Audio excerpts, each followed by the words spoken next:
In this demo, we will show how to calibrate the Magna-Mike 8600 using the 0.045-inch or 1.14 mm diameter 86TW1 wire target with the 86PR-1 straight probe and 86PRS1 probe stand.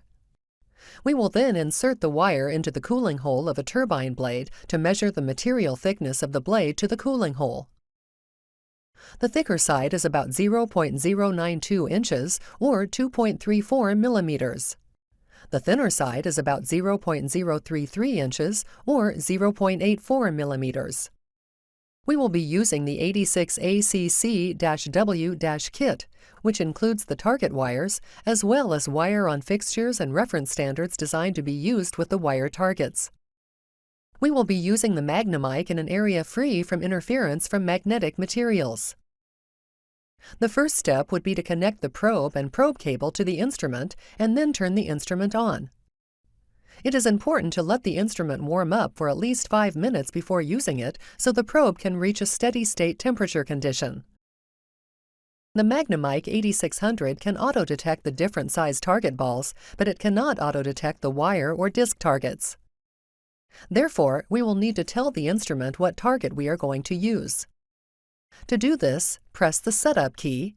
Then, with Measurement highlighted, press the right arrow so Target Select is highlighted, then press the Enter key. Press the left arrow until 0.045 wire is selected. Then press the Measure key. On the main measurement screen, the instrument will now display the target being used. Before beginning to calibrate, it is good practice to make sure the wear cap on the probe is screwed on securely and the instrument is in an environment with ambient temperature that is free of magnetic interference. The instrument should be in the location that it will be used in on a regular basis. We can now calibrate. To initiate the calibration process, press the Cal key. The first step of calibration is to perform a ball off. To do this, make sure the wire is removed from the probe tip, then press the Cal key. Once the instrument is done processing, the next step is to perform a ball on. To do this, take the 86 CAL-TW1 alignment fixture out of the calibration kit. Next, loosen the top cap on the fixture. Loosen it enough to allow for the wire target to be slid into the slot on the side of the fixture, then insert the wire. Once the wire is inserted, screw the top cap down so it is secure and the wire is aligned properly. The top of the fixture includes a hole, so the user can verify the wire is centered. Do not screw the cap down too much as the wire can be damaged. Then, place the fixtured wire on the probe and gently pull down on the sides of the fixture to ensure the wire is in contact with the probe tip, then press the Cal key. After processing, the gauge will display a 0 value. We can now remove the wire and fixture. The gauge will then ask for a thin shim and call out an approximate thickness.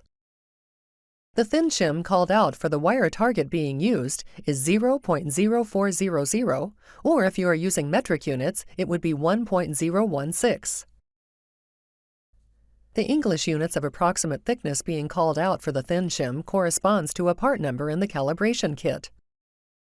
So the next step is to find the 86WCAL-040 reference standard. The reference standards include a shim made either of brass or aluminum that is a particular thickness. The actual thickness of the shim is printed on the reference standard in English and metric units. It is very important to enter the actual thickness of the shim and not the approximate thickness that is being called out by the instrument. In this case, the thickness printed is 0.0404 inches or 1.026 millimeters. We will then unscrew the top cap enough to allow for the wire to be slid through the slot on the side of the fixture. Make sure that the wire is on top of the shim so that when it is placed on the probe, the shim is between the wire and the probe tip. Then, screw the top cap down enough so it is secure and the wire is aligned properly. Then place the wire and calibration fixture on the probe and gently pull down on the sides of the fixture to make sure the probe tip is in contact with the shim. The instrument will start displaying a thickness value. Once the reading is steady, press the Cal key. Then use the arrow keys to input the precise thickness of the shim, which in this case is 0.0404 inches or 1.026 millimeters. Then press the Cal key. We can then remove the wire and calibration standard. The gauge will then ask for a thick shim and call out an approximate thickness value for the thick shim to use. The thick shim called out for the wire target being used is 0.1600, or if you are using metric units, it would be 4.064. The next step is to take out the 86W-CAL-160 reference standard. The top cap can then be unscrewed enough to allow for the wire to be slid through the slot on the side of the fixture. Once again, make sure that the wire is on top of the shim so that when it is placed on the probe, the shim is between the wire and the probe tip. Then screw the top cap down enough so it is secure and the wire is aligned properly. Then place the wire and calibration fixture on the probe and gently pull down on the sides of the fixture to make sure the probe tip is in contact with the shim. The instrument will start displaying a thickness value. Once the reading is steady, press the Cal key. Then use the arrow keys to input the precise thickness of the shim, which in this case is 0.1600 inches or 4.064 millimeters. Then press the Cal key. The gauge will then ask if we want to add additional calibration points. If we choose no, the calibration process is over and we have completed a basic calibration. The recommendation is to always add additional calibration points since it improves measurement accuracy. Therefore, we will press the left arrow key to highlight yes, and then press the Enter key. The gauge now shows the thin and thick calibration points we have already entered, and it is asking for the next calibration point. At this point, we can add in the other reference standards from the calibration kit that we have not yet entered. We can remove the thick shim fixture. We can then take out the 86W-CAL-010 reference standard. Then we will loosen the cap and insert the wire into the slot on the side of the fixture and then screw down the cap until it is secure. We will then place it on the probe and pull down gently on the calibration fixture.